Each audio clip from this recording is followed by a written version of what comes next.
All right, it's now 7 o'clock. This is Morning Express, and today being Thursday, it's State of the Nation. State of the Nation is where we put our hand on the pulse and find out how we are. And of course, today it is Matters Budget. We do know it's also the day that the World Cup is starting, but in Kenya, I think the budget will probably take more priority, given that that's something that's likely to bite your pocket and even affect how you're going to enjoy the World Cup in days to come. Now, in case you're joining us now, let me start by introducing the guests that we have in studio this morning. And my extreme left, we have Michael Mburugu, who is a partner with PKF. We also have Honorable Kipruto Arap-Kirwa, who is the Deputy Party Leader for ANC. And last but not least, we have Ambrose Weda, who is an advocate. And today we're looking at Matters Budget. And I'll start again with you, Mburugu, on the question of a 3 trillion budget. It's, of course, figures that have been thrown out there. And sometimes these are figures that we cannot conceptualize. I was telling Zinzi earlier on, I was trying to discuss with my son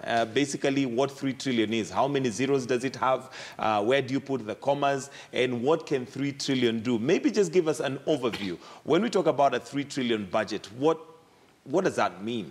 And why is that big? Yeah, perhaps to put it into perspective, about in the year 2003, our budget was about 220 billion. That's where Moi left us. And you know, it's grown to 3 trillion shillings today. Obviously, what that means is that our economy has expanded over time.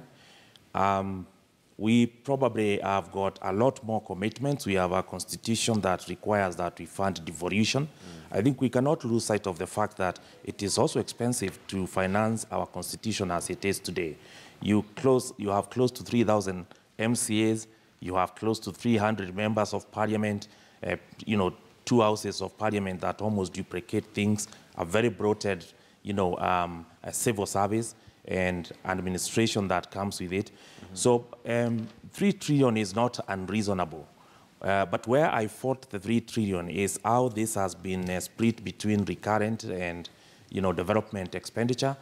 Most of this money is going to consumption, what you may want to call recurrent expenditure, to fuel, to paying salaries, administrative costs.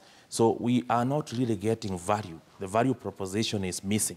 When you couple that with the corruption, then you realize perhaps we should not be talking about a 3 trillion budget. Maybe 2 trillion will do the job, because it appears like 1 trillion shilling is stolen. It's money that we are not getting value. And we really have to, I think it is time as Kenyans to have this conversation. Whether first, we have the right structure of government, because it is very expensive in itself. Where do we want to be in the next 20 years? That is what we need to be conversing about. But more importantly, I think that the bigger picture here is not just throwing the number out there. The numbers. Is how to finance that number, because that's the most difficult thing. We have borrowed short-term loans that repayments are coming up very soon. It's going to put a lot of pressure. The tax correction, you cannot increase the taxes to, you know, to be able to meet short-term repayments. That is being short-sighted, because the entities or the persons earning above 750 or 500 million shillings per annum for companies, if you put a tax of 35%, you are being very short-sighted as a government, because very few people or companies earn that kind of money. So even what you are anticipating to raise as tax revenues is not going to come. It's not going to happen. Think they have missed the point. The point is to expand the tax net, to make sure everybody pays their taxes, and to collect that tax efficiently, and to grow the economy in order to be able to raise more funds. I think really that's the missing point. All right, Honorable Kirwa, you've been through the budget process making severally, and is this a realistic budget from your opinion? Well, given the fact that all these pressing needs, what one would say is to give the benefit of doubt to the CS Treasury. But looking at what has happened over the last 5 years, we have doubled our budget, which means there are certain issues that we could have mitigated against that we have refused to do so. And this year, at the end of this year, half of the revenue we are going to collect will go towards paying the debt. That means we'll be left with 50% of the budget to deal with other issues, and half of it will go to recurrent expenditure, that is salaries, and of course, other expenses within government. And whatever is left now, which is a quarter of the total budget, is what will go to development, without factoring the fact that that is where stealing is going to take place. So when you look at it, is that in terms of development, it is going down. And it's a dangerous situation, because where will you get the taxes or revenue in future? Because you are not growing the economy. What you are trying to do is to borrow, to finance recurrent expenditure, to borrow to steal, or to borrow to just give some political projects. What I would want to see are a number of things. One, we have to do an audit of the Constitution in terms of the totality, and ask ourselves, has devolution served us well? Can we restructure devolution in a way that it is going to give us value for money? Number two, we have also to look at administrative decisions that the government has taken. In a ward where I come from, called Kablamai, there are three individuals. There is the chief, there is the MCA, and there is what we call the ward administrator appointed by the governor. What are they doing, the three individuals? Yes, let's say the MCA is representing the people in that particular ward, but how about the other two? Can we collapse the two into one so that we make a saving? Why do we have a county commissioner for education, county director of education, when we have the minister of education appointed by the governor? Why do we have the county director, county commissioner, when we have other apparatus of government operating on the ground? We should ask ourselves, can we do an audit of our administrative structures and the Constitution for purposes of making a saving? Finally, why do we make political projects supersede projects that can give us revenue? When you do what they call the last mile, you give somebody electricity who cannot afford to pay for that electricity. Because in the village, you find electricity will cost you 5,000 at the end of the month, 10,000 at the end of the month. Now, which family has an income that can put aside 5,000 for electricity? Here in Nairobi, we pay between 20 and 30,000. And yet we don't have factories in our homes.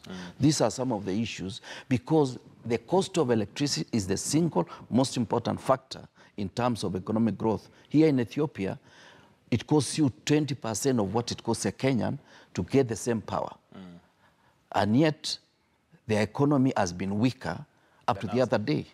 So these are some of the issues that we must relook and ask ourselves, where can we make a saving? Where can we allow the economy to grow? Okay, Ambrose, whether your opening comments on this particular budget, the fact that it's 3 trillion, and from everybody's view, it seems like we're taking a wrong trajectory. However, those who are seated in the positions of influence to make other decisions either are bound by the decisions we have made earlier, or by virtue of the fact that they're not seeing what everybody else is seeing.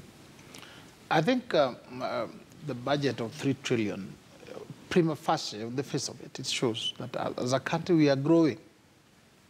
As an individual, you cannot budget for big things when you cannot afford it. If you look at the deficit of 500 billion, it actually shows we are growing, notwithstanding the internal issues in the budget, in the revenue collection, and so on. The issues that are being raised are issues that require to be addressed as we grow.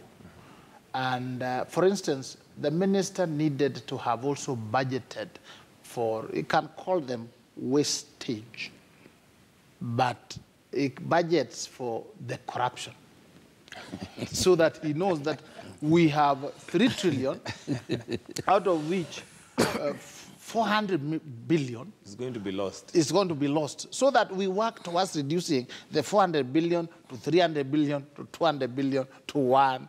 You get it? Because it's a reality.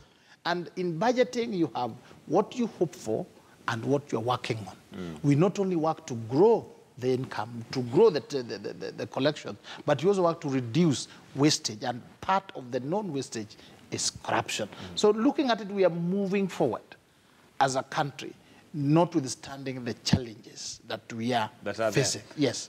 All right, and I'm going to come to you, Zinzi, just to give us a few facts and figures, and we'll also cross to our reporters in not too long from now. But Michael Mburugu, just to give it, contextualize it to a very palatable level, The way we are running this, I mean, there's nothing wrong with having a 3 trillion budget, number one.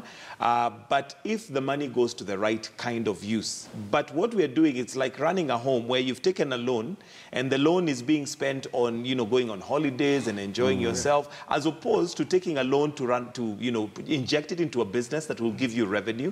Or number two, having this huge loan that you cannot pay and you have to spend more to get more. We're not putting the money into the right place. So maybe just your comments on where we are going wrong before we come to Zinzi to give us a few facts and figures. Yeah, I think looking at the last 5 years or so, and in comparison to the 10 years preceding that, you saw a lot of huge infrastructure projects during the Kibaki time. You saw the coming up of Thika Road. Even the SGR that we talk about was conceived at that time. By and large, all these big projects were conceived at the time and probably have been implemented in the last 5 years. I think where we are going wrong is we have refused as a country to look at what you are calling wastage. And wastage sits right in of government. The SRC came in place to standardize salaries for civil servants to try and trim. I would have expected to see a program where wastage in government, why would you have a junior fellow in government or a middle-level guy in government with a driver, with a secretary, with bodyguards? You don't need that. Times have changed. Technology has come in. Everything I want to do for myself today, I type it. I don't need a secretary to do it for me. You have a mobile phone. If I want to call, I will simply dial. I don't need a secretary whose work is to wait for me to ask, oh, dial Mike, dial Kipruto. That is the wastage, the simple things that we are talking about. Very simple things. We need to see government genuinely cut on its labor force. We've talked about structural issues with the Constitution. Those must be dealt with. You cannot be paying 3 people, as Kipruto was saying, in the world, doing the same thing, perhaps even more, not 3. So I think that is really where we've gone wrong. But all said and done, if you look at the huge expenditure, which has put us to the debt situation, is the SGR loans, the Euro bonds. The mistake that we made was to ask for short-term loans. Every time you get a short-term loan, then it doesn't matter how smart you are, how good in business you are. At some point, it's going to hit you. You work with long-term loans, and it is now time for us to make the public-private partnerships work. Okay, allow me to just butt in a little bit there, because we have Willie Lusige, who is in Kakamega, and would like to just get an overview of what the country is anticipating. Willie Lusige, what do you have from Kakamega? What is the expectation of people in Kakamega in regards to the budget? Good morning, Gitonga. Actually, we are anxiously waiting for the government to launch its biggest budget in history, which already have noted is around 3 trillion shillings. But locals here in Western region, they are really concerned about how much will be allocated maybe to the agriculture sector, especially that we know sugarcane farming is the main backbone of the economy of Western region, which covers, I think, 3 counties. And apart from that, also locals are also concerned how much will be maybe awarded to reviving the Webuye pan paper industry, which is also on its deathbed, because it has also been one of the main factories in Western region. So as we wait to see what will be tabled today before the parliament by the cabinet secretary for the national treasury, locals in Western region are keen to see how much will be allocated to the agriculture sector, especially the sugarcane. And this is also in regard to what we have seen recently, where the main factories, which are government based, like Mumias and Zoia, all of them are now not working. So most of the farmers here are still perplexed on what to do. Some of them have even shifted from sugarcane farming to other type of cash crop farming, such as maize, but they're still waiting to see how much will be allocated, especially in reviving the sugar industry in Western region. And apart from that, also reviving the dying Webuye pan paper industry, because this is the only way that the economy of Western region can be revamped if if only these industries are back to normalcy. But apart from that, also they want to know why there has been so many cases of corruption. As we see, the budget is increasing, but also the cases of corruption, have also risen. And this is also in terms of the local industry. You see Mumia Sugar Company and even Zoia and even Pan Paper, all of them are not working because of what they term as corruption. Members of the board and also the management and even other locals have been involved in some funny businesses where these factories have lost millions and even billions of shillings. So we are keenly waiting to see what will happen. But apart from that, Gitonga also, I'll be visiting some local joints here in Kakamega because most of the workers in this town cannot afford a decent meal, maybe breakfast, lunch, and even supper. So what they do early in the morning, they visit some joints here and they have a meal known as ugali mlima, where it's, I think, 50 shillings, and you get a plate full of ugali, and then you can be able to work out the whole day without looking for lunch or even supper, only because their daily wage bill is very little. Most of them work where they can only afford 100 shillings. So as we keep waiting, I'll be moving a little bit in a short while to visit some of these locals and even sample some of their reactions as they enjoy their early meal known as ugali mlima Gitonga. All right, thank you very much, Willie Lusige from the Valley of Ugali Mlima. So basically, and it is a matter of concern. We did have an article not too long ago that was talking about Kenya's nutrition and the fact that Kenyans are becoming more nutrition deprived because of the food that we eat. And ugali mlima is definitely not the way to go. But it looks like, according to the budget, that might be the direction to take. Let's now cross over to Shadrach Miti, who's at Treasury. And Shadrach, you're at the heart of the matter, where we are expecting that famous briefcase to come out with details of what Kenyans are waiting for with bated breath. What do you have for us from Treasury, Shadrach? Well, Michael, we are expecting so much from the Cabinet Secretary for National Treasury, Henry Rotich, who in the next few hours will be speaking to the nation and the entire region, even as he releases this year's government financial estimations. And remember, we are looking, anyone looking at this year's budget estimates will agree that this is the biggest ever budget estimates that this country has ever had. Remember, this year's budget estimates exceeds last year's by about 400 billion shillings. We are talking of 3.06 trillion shillings budget estimates against last year's 2.6 trillion. And so, even as we sit here, remember it is behind the doors in this room that the calculations and the arrangement and the planning of the entire budgetary estimates for this year and next year's financial, the 2018-2019 financial estimates have been calculated. And so we are expecting that when the Cabinet Secretary for National Treasury, Henry Rotich, comes out to speak, to release these financial estimates, we will be seeking to hear from him how the government and how he particularly intends to fund this budget. Remember, we are in a state where already the IMF has warned Kenya that it's beyond its debts limits and that we are operating dangerously. And so, out of all the things that we will be looking at, Michael, we expect that the Cabinet Secretary shall be trying to highlight how these budgetary estimates will be assisting the government to meet the Big Four agenda. Remember, when President Uhuru spoke a few weeks ago, a few months ago, he talked of the Big Four agenda that includes affordable housing, health care, food security and education. So we will be looking at how does this budget move towards ensuring that that plan is captured and well funded for.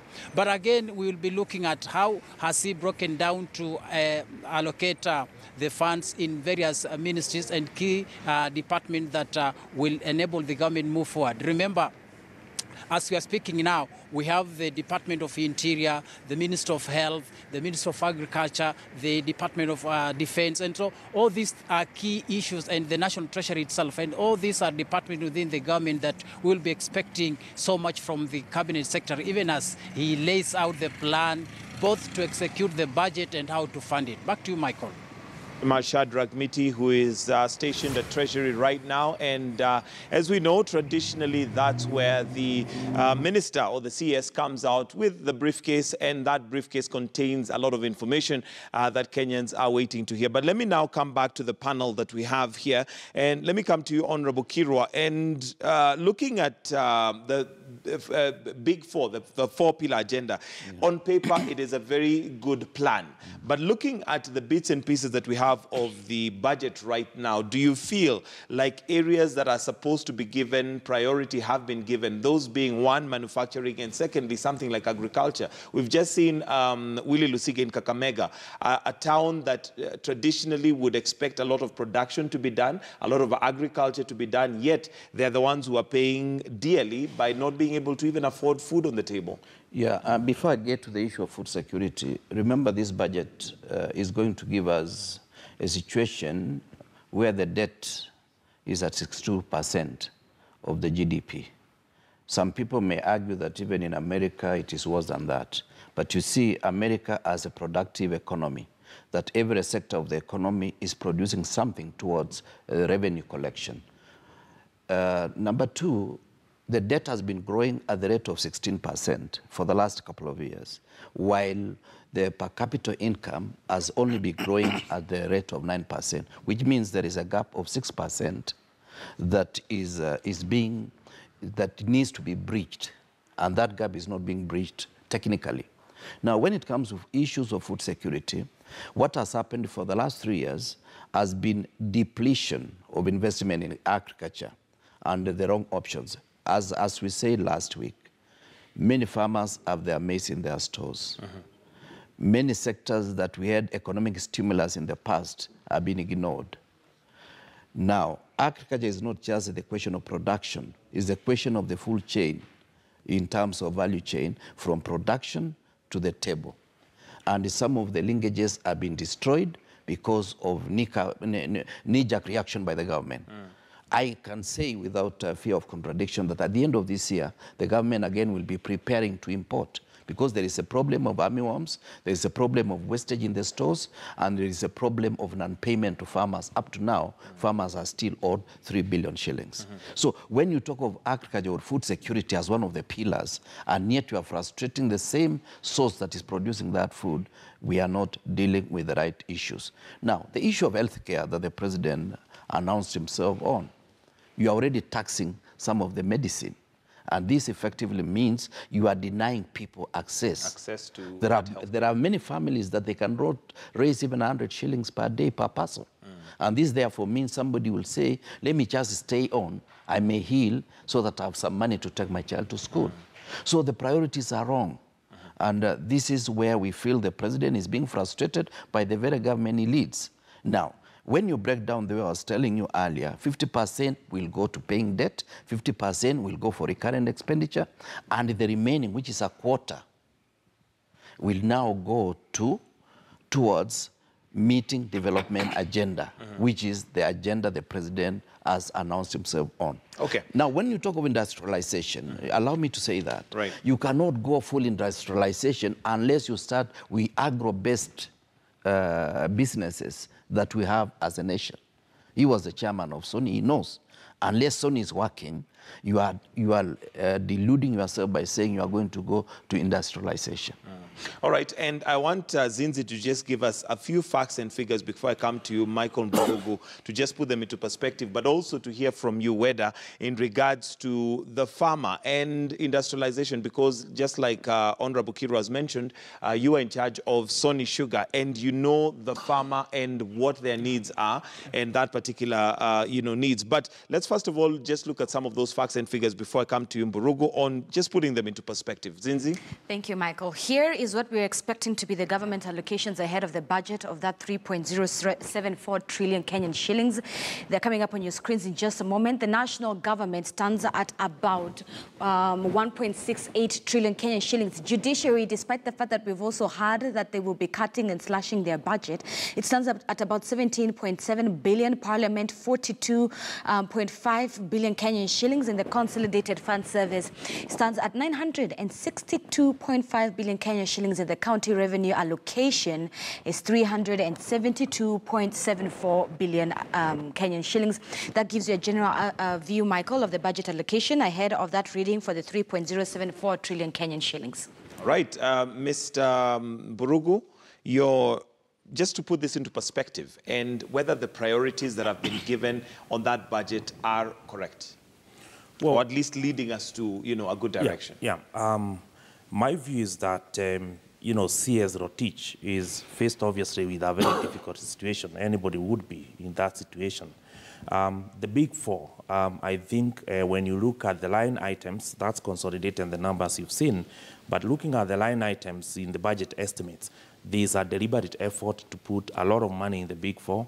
That is health, housing, food security, and health.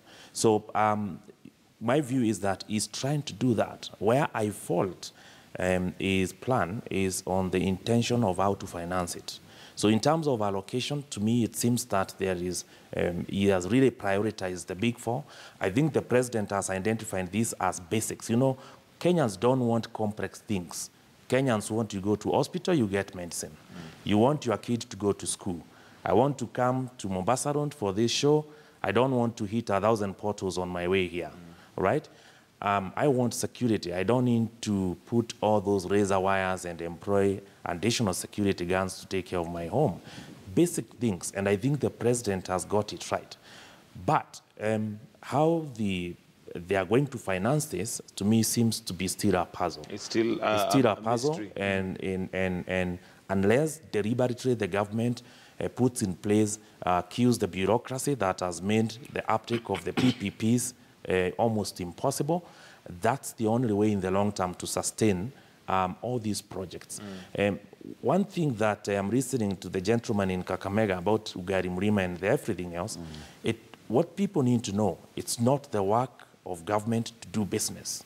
Government must never be caught doing business. It's not the work of government to give money to private enterprise. The work of government is to provide an enabling environment. I want cheap electricity to be able to manufacture. I don't even need anybody to tell me to go into manufacturing if there's affordable power costs, if transportation costs are reasonable, if you are not overtaxing me on importation of raw materials or on the profits that I'm making, you leave some of it for me to grow as an enterprise. I think these are the simple things that Kenyans would want to see. So in terms of allocation, I think there's an effort to do so, but whether this is going to work is another thing.